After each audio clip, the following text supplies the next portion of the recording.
ทักทายสบายดีทุกคนที่กำลังจะมักชมนอนยินดีต้อนรับเข้าสู่ซองอาคาน้อยและนี่คือรายการวิถีชีวิตของชนเผ่าอาคาเนาะวันนี้เราจะพาท่านผู้ชมเนาะไปเอาพึ่งเนาะไปเอาน้ำพึ่งมิ่มกันทุกคนอยู่ทั้งหลังบ้านนี่เองนะใกล้ๆเดี๋ยวสิให้ทุกคนเห็นว่าการไปหาอยู่หากินของคนอาคาเนี่ยมัน อยู่ไกลจากหมู่บ้าน3 ใดเนาะขอให้ทุกคนที่ตามย้อนไปตอนนี้เขาสิเดินไปเขาสิบ่ตัดต่อเลยเนาะสิย่างไปจนกว่าสิเห็นเขาเห็นไว้แล้วแหละทุกคน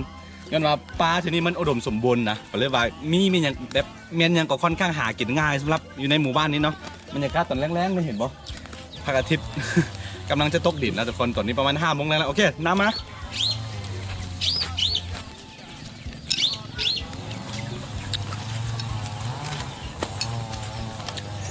สำหรับตัวนี้เราสิเอาใส่น้ำผึ้งทุกคนน้ำผึ้งมิ่มแล้วตัวเห็ดหางยุดบนต้นไม้ตัวบอนอันต่ำๆนะ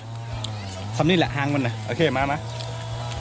ไปเห็นกับตาดีกว่าเนาะสิบว่าละ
ครับมีความดิบด้วย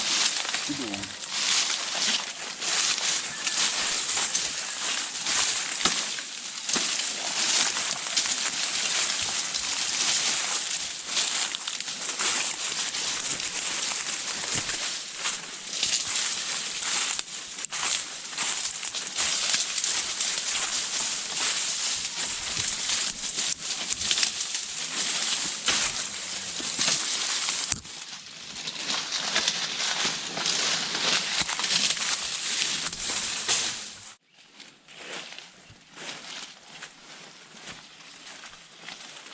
โอ้นี่ทุกคนทางค่อนข้างใหญ่เลยทีเดียวตัวนี้เขาเอิ้นมาตัวพึ่งมิ่มแล้วทุกคนได้เห็นปะนี่พึ่งมิ่มสวงเดือนมีนาเดือนเมษาอย่างนี้มันจะมีน้ำพึ่งหลายทุกคนแล้วก็ตัวนี้ค่อนข้างวางเลยหวานนี่แหละทีเดียวนี่โอ้น่าจะมีน้ำพึ่งหลายอยู่โอเคตอนนี้เขาซีเอาก่อนเซฟกล้องมันยังดีๆกันโอเคทุกคนเดี๋ยวเจอกัน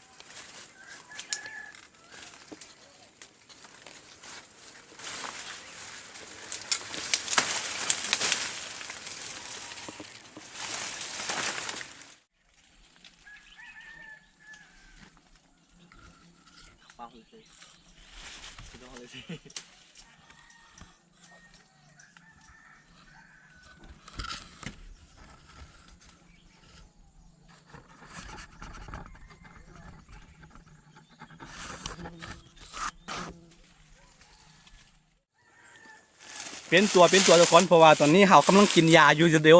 ถึงมันกัดถึงมันตอดนะมันจะออกเป็นภูมิแพ้เนาะจะไปกระทบใส่เรื่องกินยาเพราะว่ามันเวลาตัวนี้กัดหรือว่าตัวนี้ต่อยเนี่ยมันค่อนข้างแบบแพ้นะแล้วก็ออกแบบพงๆทุกคนเพราะฉะนั้นให้ตากล้องเป็นผู้เอาเนาะเปลี่ยนตัวดูเจอได้แล้วคือเลยต้องเดือดถ้าเธอไงยุบยุบเธอเลยยุบกันเลย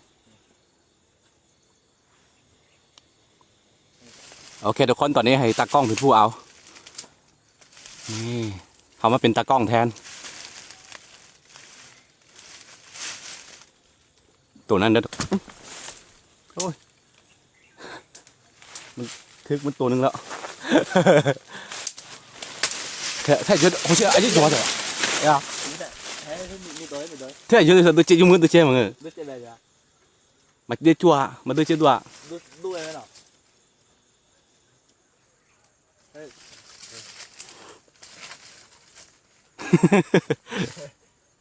เออ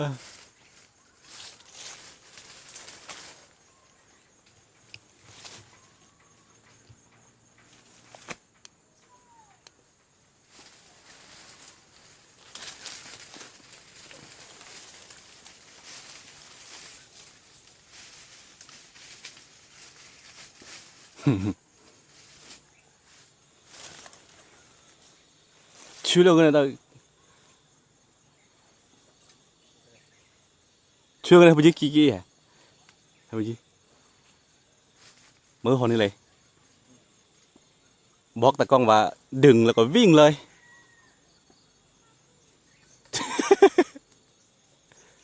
출력을 하면 다 이제 Bebe đồ chia gì? 야.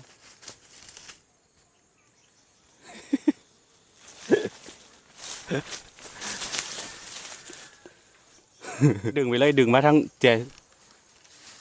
เขาจะมีภาษาอาขาปนน้ำทุกคนเผื่อ FC คนอาขาย่ำตลอดเนาะเผื่อ FC ผู้ใดเข้ามาใหม่ส้นเผาอาขาเป็นส้นเผาหนึ่งเด้อทุกคนที่อาศัยอยู่ทางภาคเหนือของสปปลาวแล้วก็ภาคเหนือของไทยแดพม่าแดจีนแดเวียดนามแดเนาะตอนใต้ของจีนหลายกว่าดึงเฮ้ยเนี่ยคัดแล้วไงไปเอ็นะมันคัดแล้วเอามาเอาแมงมันออกไปแมงมันออกไปเอาอู้ Cái tên này. มันคัดทุกคนตัวอ่อนมันคัดได้ตัวน้ำหวานมันมา ลังเขาได้ก็ป้าบอกว่าไงลังเขาได้หายจิ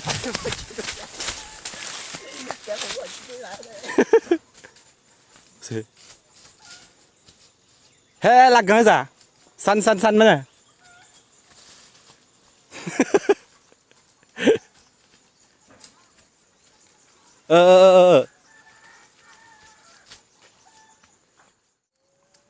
ตอนนี้เขากำลังเคลียร์ตัวแม่มันออกหมดนี่แล้วก็ตัวลูกอ่อนมันเนี่ยตกหมดนะมันค่อนข้างใหญ่เลยทีเดียวสิไปเก็บมาคนตอนนี้เขาสิกินน้ำผึ้งโอ้สดน้ำผึ้งมิมเดือน4เดือนมีนาบ่แม่นเดือน4มีนาเนาะโอ้โห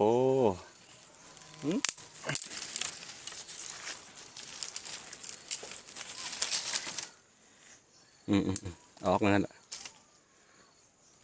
โอ้น่าจะหวานครับพี่น้อง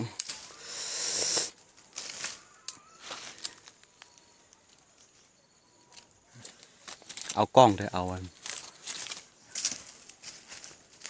โอ้โหของแท้นี่ว่าอู้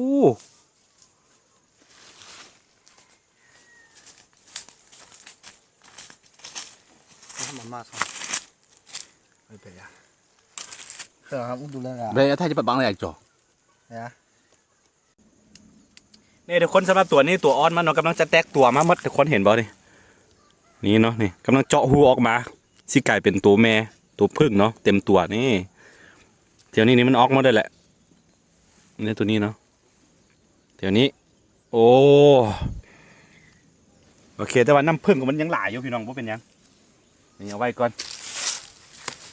ลักษณะน้ำผึ้งของมันเนี่ยมันก็จะมีรสชาติหวานกว่าน้ำผึ้งทั่วไปสำหรับตัวผึ้งตัวมิ่มนี่เนาะทุกคนเนาะได้นี่ก็ปาดออกสีเอาเต้น้ำผึ้งไว้ก่อน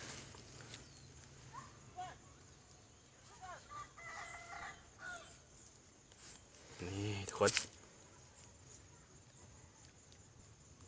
โอ้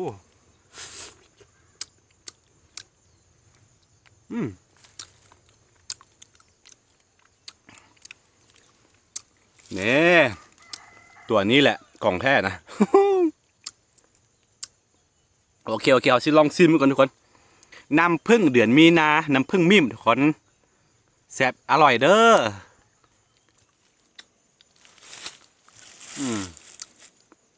โอเคทุกคนตอนนี้เราชิลองซิมก่อน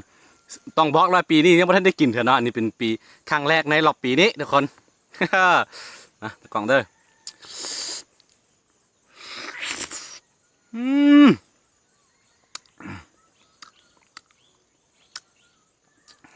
มันจะเหนียวเนาะเพราะว่าช่วงนี้ก็เป็นฤดูร้อนแล้วก็บวกกับความแบบมันส่วนใหญ่มันจะเอาตัวเกสรดอกไม้ของอันไม่อย่างเกาะซ่านะแล้วก็ค่อนข้างหวานAmazing อยู่หลังบ้านทุกคนบ้านนี่พี่เด้อประมาณ50 เมตร อีกคำหนึ่ง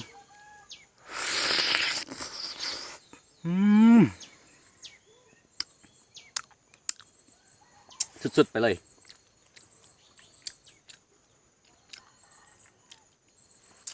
สำหรับพึ่งเนาะบอกว่าจะพึ่งชนิดไหนเนาะมันจะมี3 ประเภทเนาะจะมีน้ำหวานจะมีลูกอ่อนมันแล้วจะมีตัวเนาะตัวเหลืองๆนี่เนาะตัวนี้แซ่บเด้อทุกคนเด้อคือขี้แต่บ่เป็นขี้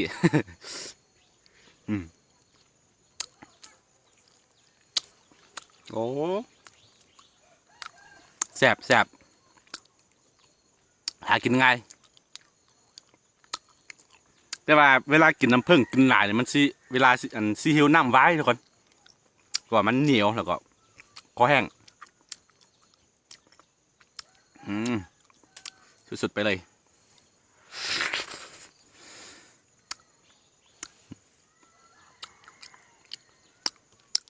ของส้มเด้อตะกอนเลย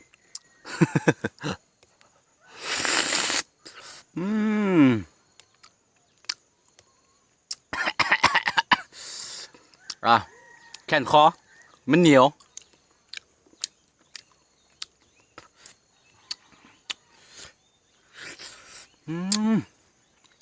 สุด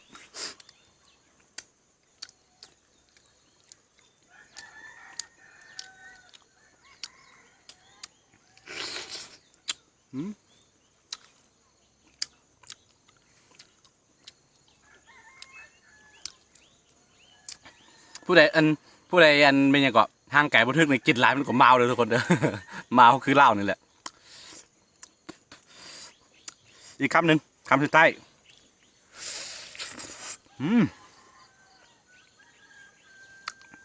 ยกโป้ให้เลยความแซ่บโอเคทุกคนตอนนี้เอาแต่ตะกล้องกินเนาะเฮาพอแล้วกินหลายก็แซ่บคอนี่แหละวิถีชีวิตแบบบ้านๆสไตล์ของคนอาค่ะ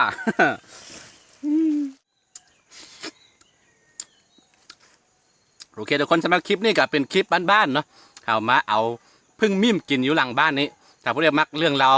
วิถีชีวิตบ้านๆแบบนี้ก็อย่าลืมกดไลค์กดติดตามซองอาค่าน้อยเนาะเพื่อบริพลาดวิดีโอไม่จากซองอาค่าน้อยโอเคเดี๋ยวเจอกันใหม่ในคลิปหน้าเนาะสำหรับคลิปนี้ไปก่อนเนาะสบายดีแค่นคอ